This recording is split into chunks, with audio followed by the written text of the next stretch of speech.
Il semble que les événements de ce jour-là ont été accueillis avec un certain scepticisme à l'étranger, stupéfait par l'amateurisme apparent des putschistes. Certains observateurs sont même allés jusqu'à assimiler ce qui s'était passé à un simulacre de coup d'État.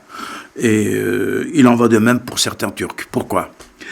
Ce qui s'est passé ce jour-là, à partir de l'après-midi jusqu'au lendemain du putsch, de la tentative de coup d'État, reste complètement dans l'ombre.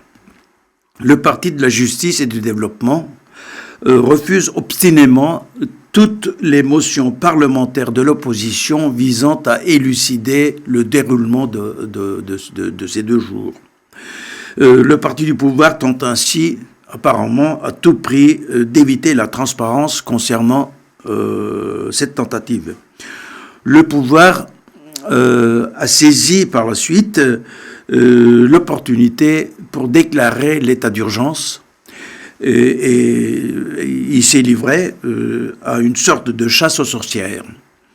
M. Erdogan a confié lors d'un reportage que ce coup avait été un don du ciel pour lui, une intervention divine en quelque sorte en sa faveur.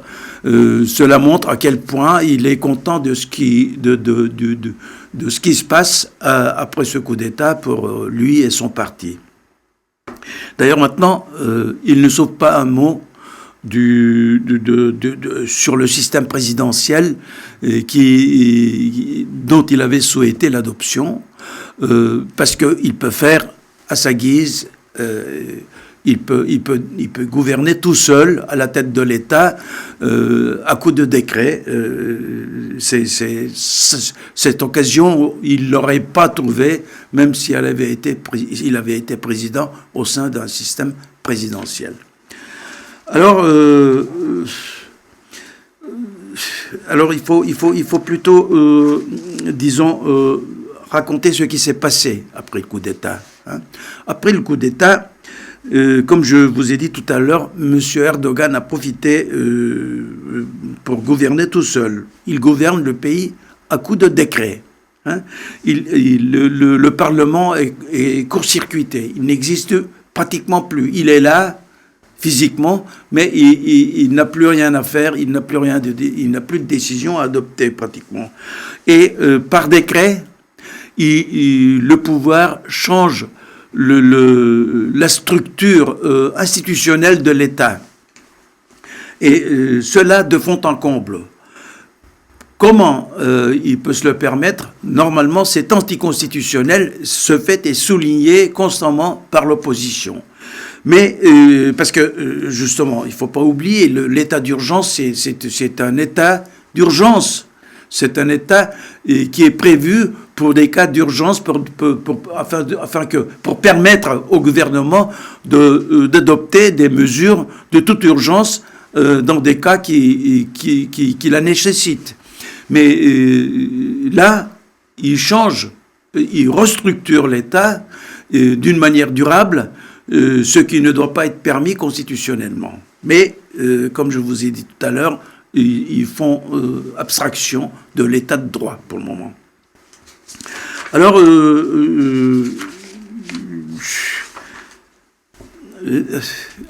il faut parler peut-être de la répression lourde qui s'abat en ce moment sur la société turque.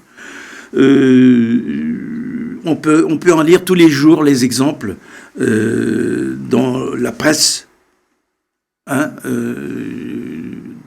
Il y a des purges dans les médias, dans l'administration, soit l'armée, la police, l'appareil judiciaire, etc., la société civile, monde d'affaires, éducation, etc. On n'ignore pas l'université également. On n'ignore pas la présence des gulenistes au sein de l'AKP. Pour l'instant, ceux-là et les restes de la secte, les restes de la secte dans plusieurs secteurs de l'État ne sont pas inquiétés. Ceux-là se retranchent un petit peu, essaient autant que possible de conserver la position acquise.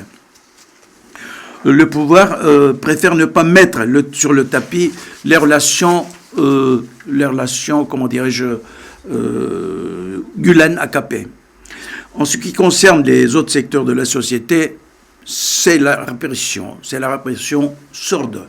Et impliqué ou pas, impliqué réellement dans le putsch, dans la tentative de coup d'État, ou pas du tout, vous pouvez être inquiété, vous pouvez être interpellé et être mis derrière les barreaux par disons, un argument juridiquement non justifié, et puis y rester pendant des semaines et des mois même. La Turquie est en proie en ce moment à 3 foyers de terrorisme, à savoir le Daesh. On connaît la présence sur le territoire turc de cellules dormantes, la présence des djihadistes qui ont été protégés, logés, nourris par le passé, par le pouvoir d'AKP. Et deuxièmement, le PKK, il y a des tueries quotidiennes et nous sommes dans l'attente d'une paix à relancer, d'une paix à négocier qui tarde et qui ne promet pas de venir parce que ce conflit sert les causes électorales d'Erdogan en consolidant les nationalistes derrière lui et la bande guleniste. La Turquie s'effondre en ce moment sur tous les fronts. Je vais être un tout petit peu pessimiste malheureusement, mais j'ai envie de vous dévoiler la stricte vérité. Elle s'embourbe en plus à proximité de ses frontières sud.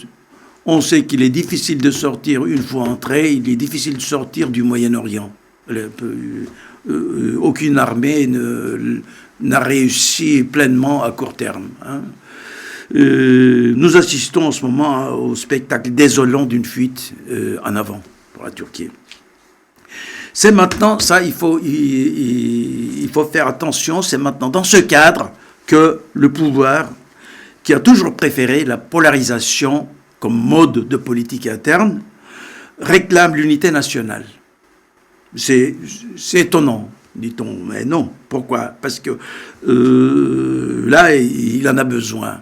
Il dénonce l'opposition là où elle ne le suit plus.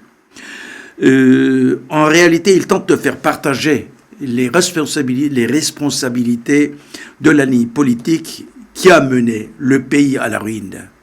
L'opposition, qui n'y est non seulement pour rien, mais qui a plusieurs fois tenté de freiner le pouvoir, aurait tort, à mon avis, d'accepter, d'endosser la part de responsabilité dont M.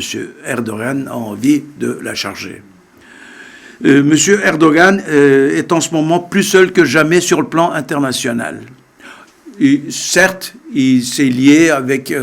il a renoué, disons plutôt, avec la Russie, avec Israël, etc. Mais ce ne sont pas des alliances solides en ce moment. Ça, c'est fragile, ça servait la cause des 2 pays. Mais en réalité, il est connu comme un politicien non fiable.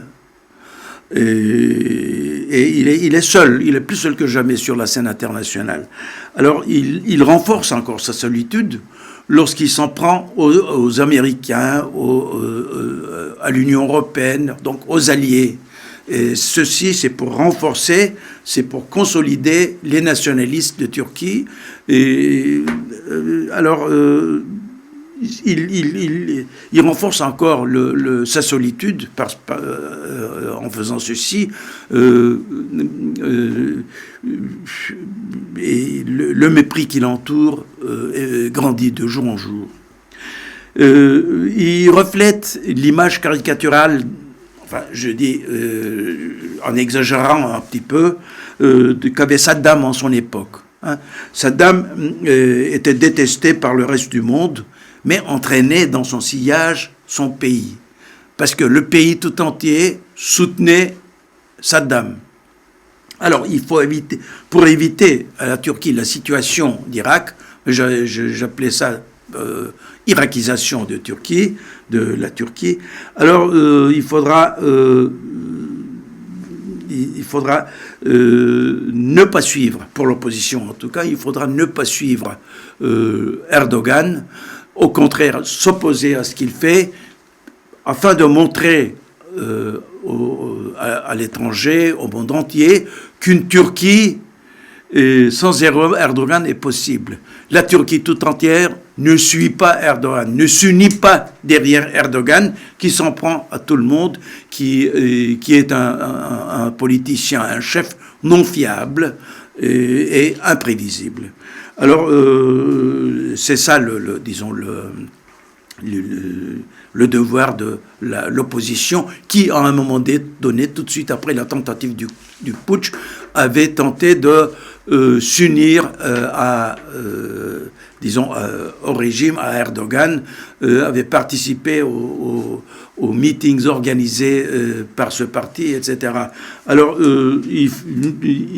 et là, il faut souligner un fait, il y a 4 partis légaux au Parlement turc, et le peuple turc est représenté par ce Parlement. Alors, il y a les 3 partis se sont unis seulement après le putsch, et ils ont exclu le HDP qui représente à peu près, plus de 10%, ce qui représente la population kurde, enfin, à peu près.